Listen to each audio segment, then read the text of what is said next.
Here, Todd.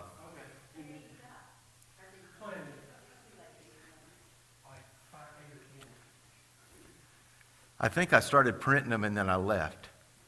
I grabbed 2 because I needed 2 to give away right before we left Sunday morning, and I just left the rest of them on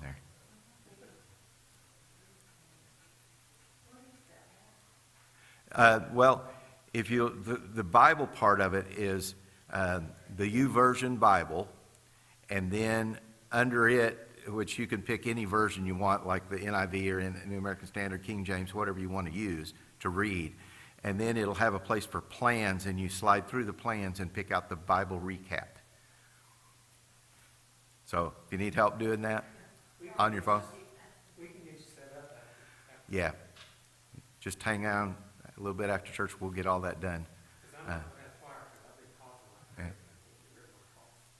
So we will, and once you get those, and then the podcast. Now the actual Bible of one of these, you can just do it in your own Bible and just follow along however you want.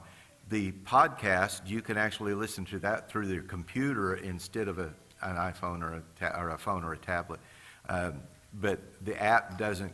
I don't think you can get the app, the YouVersion Bible app, on the computer. If you can, I couldn't find it. Yes, that's the reading part. The podcast is where she's telling you a little bit about it and kind of describing it, what you just read, answering questions. So does anyone have any questions? Yes.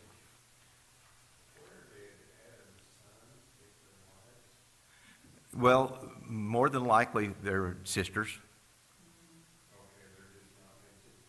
Yeah. I mean, it says that Adam and Eve had other sons and daughters, and remember, they lived hundreds of years. And yeah.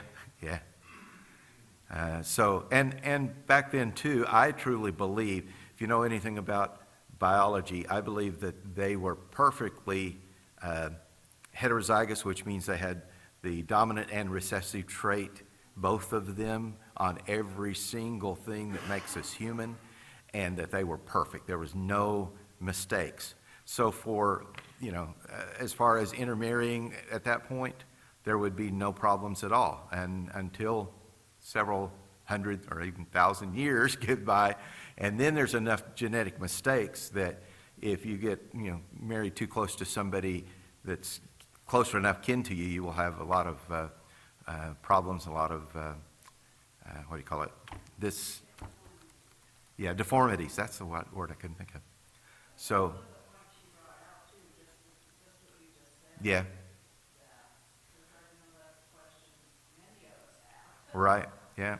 And because they were perfectly heterozygous, that means that depending on whether they were the dominant genes or recessive genes, however it worked out, they probably had children that were, had more the facial things like Oriental people, or they were darker skinned or lighter skinned. All the different possibilities were there because we're all part of the same race, okay? It's the human race. Even though we call them races, it's not really races. It's ethnic groups and things that way. But as far as we're all part of the same race. And all of the children, every one of them could have been a little bit different and looked a little different and had different characteristics. And I think over the years, maybe those people that had certain characteristics like that and kind of came together in a group, and they lived in this certain area, and so those the characteristics of Oriental people became more and more pronounced, or in the Slavic and the whatever the other groups are. I can't even remember all of them, but I think that as they went and they started intermarrying, that those became more prominent. The skin color, the eye color, the hair, all of that kind of stuff.